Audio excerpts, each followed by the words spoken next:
ሰላም ቤተሰቦች፣ በትናንትናው ቀን አዲስ የወጣውን የወንጀል ስነ ስርዓት ህግና የማስረጃ ህግ ቁጥር አዋጅ ቁጥር 1410 ዝባር 2018ን በተመለከተ የኢትዮጵያ ፍርድ ቤቶች ከዚህ በኋላ የዲጂታል ማስረጃን ሙሉ ለሙሉ የሚቀበሉበትን አዲስ ህግ መውጣቱን በተመለከተ ቪዲዮ መስራት ይታወሳል።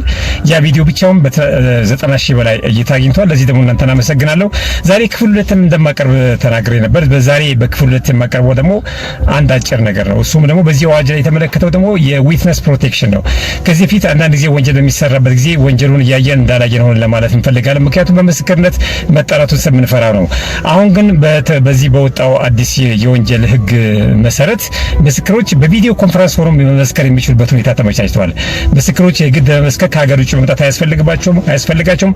ዱባይ ሊቀመጡ ይችላሉ፣ አሜሪካ ሊቀመጡ ይችላሉ። ካለበት ቦታ ሆነው ምስክርነት መስጠት እንደሚችሉ በዚህ አዋጅ ላይ ተመልክቷል። እንግዲህ አንዳንድ ጥያቄዎች እየተነሱ ነው። በትናንትናው ከቀረበው ቪዲዮ ላይ የተነሳው ጥያቄ ምንድነው? እንዴት አድርገን ነው ማወቅ የምንችለው? በዚህ አይነት ኤአይ በዚህ መካከል ሊጫወተው ቢኖሩስ ኤአይስ ጉዳይስ እንዴት ነው መከላከል የምንችለው የሚሉ ጥያቄዎች ተነስተዋል። እነዚህ ነገሮች በተመለከተ እኔ የአርቲፊሻል ኢንተለጀንስ ባለሙያ ስላልሆንኩኝ ከቻልኩኝ ባለሙያ ያቀርብላችኋለሁ። በተረፈ ግን ፍርድ ቤቶች ይህን በተቀላጠፈ ሁኔታ ሊሰሩት እንደሚችሉ አምንባችኋለሁ። ዝርዝር ማብራሪያውን በተመለከተ ይህን ቪዲዮ በተመለከተ ዝርዝር ማብራሪያውን በተመለከተ ከኮሜንት ስር በሚገኘው የሀሳብ መስጫ ሳጥን ውስጥ እዛ ውስጥ ሊንክ ያገኛሉ። ያን ሊንክ ተጫኑ። እዛ ውስጥ አድራሻዬን ታገኛላችሁ። ሙሉ ማብራሪያ ማግኘት ትችላላችሁ። ቪዲዮውን እስከ መጨረሻ ስለተመለከታችሁ እጅግ አድርጌ አመሰግናለሁኝ።